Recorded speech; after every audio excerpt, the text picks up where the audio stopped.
అందరికీ నమస్కారం. Welcome to my channel. ఈ వీడియోలో ఏపీ ప్రభుత్వ పెన్షనర్లలో వీరికి commuted value of pension CVP commutation refund అయితే లభించనుంది.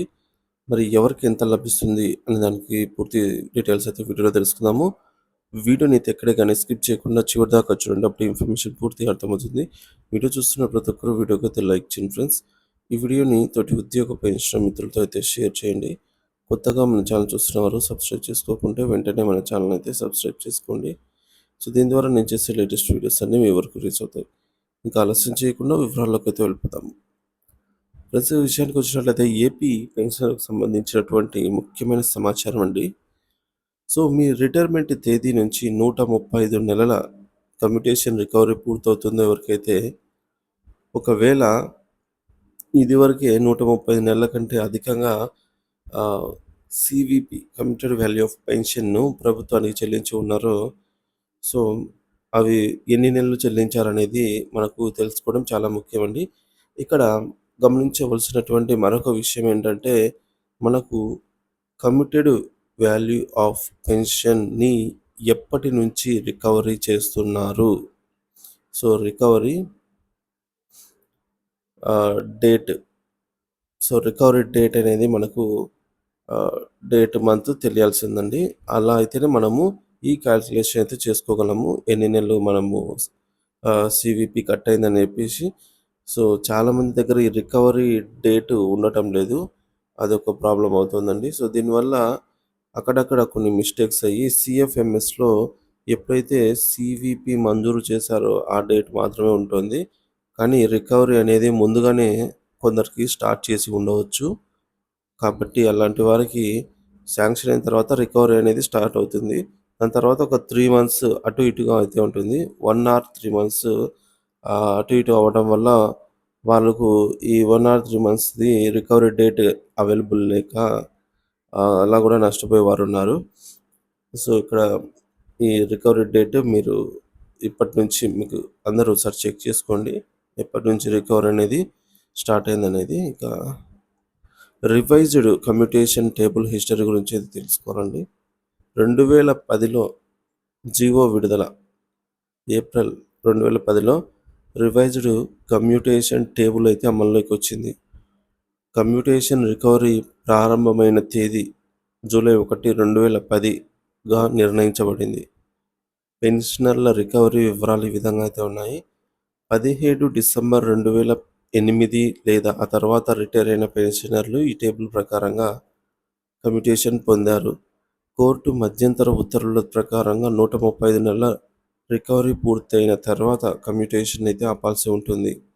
కానీ నేటికి కొందరికి 135 నెలలు అయిపోయి ఈ తీర్పు వచ్చినా కూడా, కోర్టు మధ్యంతర ఉత్తర్వులు వచ్చినా కూడా కొందరికి జనవరిలో మరి ఫిబ్రవరిలో కూడా కొందరికి 135 నెలలు కంప్లీట్ అయినా కూడా కట్ అయ్యాయండి. సో ఒకసారి మీరు మీ DDOలతో మళ్ళీ డిస్కస్ చేసి అది ఈసారి ఎట్టి పరిస్థితుల్లో మీరు కనుక రికవరీ పూర్తయినట్లయితే 135 నెలలు కట్ కాకుండా మీరైతే చెప్పాల్సి అయితే ఉంటుంది. దానికి సంబంధించి ఎక్స్ప్లెయిన్ చేసి ఇక కొన్ని ఉదాహరణలు అయితే చూద్దాము. కమ్యూటేషన్ రికవరీ వివరాలు ఈ విధంగా అయితే ఉన్నాయి. 2008 డిసెంబర్ 17 తర్వాత రిటైర్ అయిన వారు ఒకవేళ జూలై 1, 2010 నుంచి రికవరీ ప్రారంభమైతే అక్టోబర్ 31, 2024 నాటికి 172 నెలలు అవుతాయన్నమాట. కానీ సెప్టెంబర్ 30, 2021 నాటికి 135 నెలలు, అంటే మనకు ఇయర్ గ్యాప్ ఉంది. 2024, 21 సో 135 నెలలు పూర్తయ్యాయి. అంటే వారు ఇక్కడ 37 నెలలు అదనంగా చెల్లించారనమాట. దాదాపుగా 3 సంవత్సరాలు అదనంగా చెల్లించడం జరిగింది. చెల్లించిన అదనపు అమౌంట్ అయితే ఖచ్చితంగా రీఫండ్ అయితే వస్తుంది విత్ ఇంట్రెస్ట్. ఇక 2010 ఆగస్టు 1 తర్వాత రికవరీ ప్రారంభించిన వారికి ఆగస్టు 1, 2010 నుంచి రికవరీ మొదలైతే 171 నెలలు పూర్తవుతాయన్నమాట. ఇక్కడ చూసుకున్నట్లయితే అదనంగా అంటే అక్టోబర్ 31, 2021 నాటికి 130 నెలలు పూర్తయ్యాయి. కానీ కోర్టు మధ్యంతర ఉత్తర్వులు వచ్చింది మనకు ఒక 2-3 నెలలు అవుతుంది. కాబట్టి వారికి అదనంగా 36 నెలలు చెల్లించడం అయితే జరిగింది. ఈ అదనపు అమౌంట్ రీఫండ్ 2023 ఆగస్టు 1 తర్వాత మొదటి ఇన్స్టాల్మెంట్ పూర్తయిన వారు ఈ కేటగిరీలో అక్టోబర్ 31, 2024 నాటికి 135 నెలలు పూర్తవుతాయి. మరి వారి రికవరీ మొత్తంలో పెరగడం గమనించవచ్చు. అంటే ఇక రికవరీ ఆపేసి పెన్షన్ మొత్తంలో పెరగడం, పెన్షన్ అయితే ఫుల్ పెన్షన్ రావాలి. ఇక పెన్షనర్లకు ఉన్నటువంటి కొన్ని కామన్ సమస్యలండి. అధిక రికవరీ కేసులు ఎక్కువగా నమోదవుతున్నాయట. అంటే ఎవరికైతే 135 నెలలు కంప్లీట్ అయినా కూడా కోర్టు మధ్యంతర ఉత్తర్వులు వచ్చినా కూడా ఆ రికవరీ అనేది నాట్ స్టాప్డ్, అంటే కొందరికి స్టాప్ కాలేదు, కొనసాగుతూనే ఉంది. సో కాబట్టి మనమే ఇలాంటి పరిస్థితుల్లో మనమే ఇనిషియేట్ తీసుకొని డీడీఓలకు ఎక్స్ప్లెయిన్ చేయాలి. సో కోర్టు మధ్యంతర ఉత్తర్వులు వచ్చాయి కదా, నాకు 135 నెలలు పూర్తయినది అని వారికి విన్నపించుకోవాల్సి అయితే ఉంటుంది.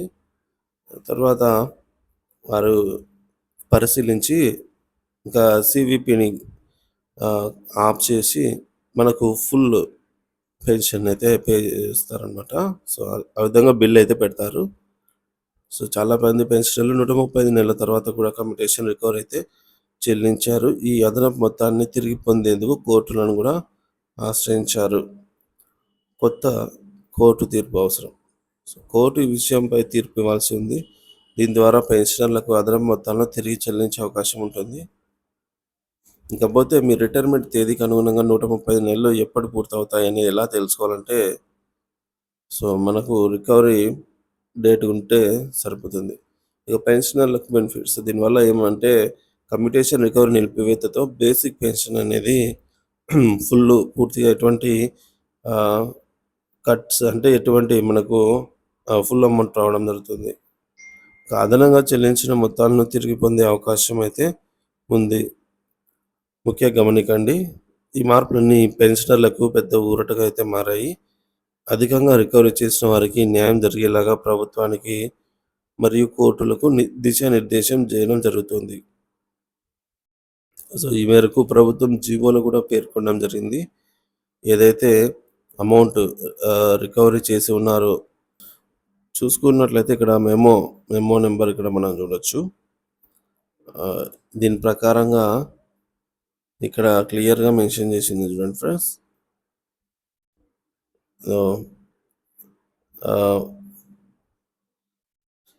They are well aware that some pensioners have approached the Honorable AP High Court seeking directions to stop further recovery of commutation portion of pension from their original basic pension and to refund the excess, అంటే ఏదైతే ఎక్కువ అధికంగా చెల్లించున్నారో the అమౌంట్ను excess amounts already recovered, అది ఇది వరకు recovery చేసినటువంటి ఎక్స్ట్రా నెలల పేమెంట్ని రీఫండ్ చేయాలని, as there commutation recovery along with interest, ఇక్కడ మనకు ఇంట్రెస్ట్తో సహా చెల్లించాలి, ఈజ్ డన్ ఇన్ 12 years అని చెప్పేసి ఇవ్వడం జరిగిందనమాట.